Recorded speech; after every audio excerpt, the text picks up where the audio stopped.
1. Prepare your workplace. 1. Take inventory before you start. Take an inventory of your parts. Do not begin assembling your computer if you don't have everything you need. Prepare the motherboard. Great care should be taken when installing the motherboard. First, take the board out of its packaging and put it on top of the anti-static bag. Install the CPU.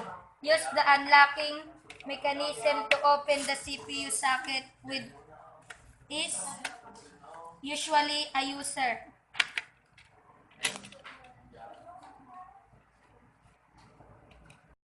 Step 4. Install the CPU heatsink.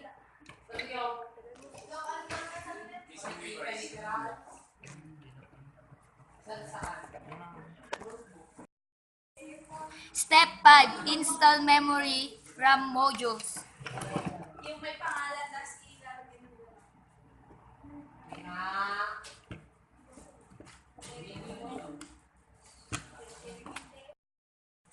Step 6. Place the motherboard into the case.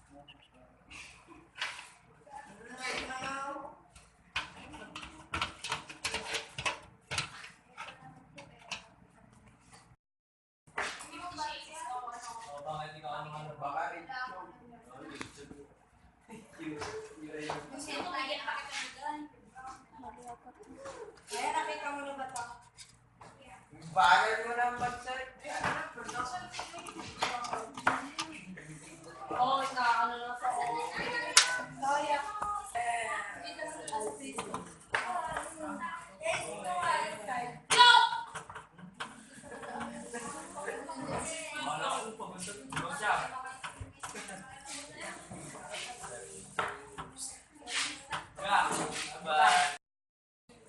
Step 7. Connect the power supply.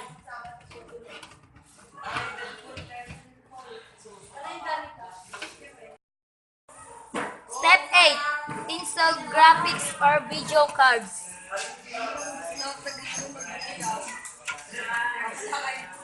Tawa.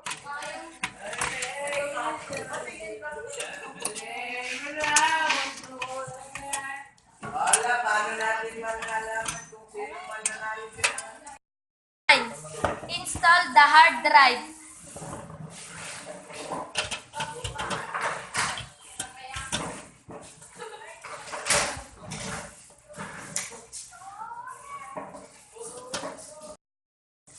Step 10. Add in cards.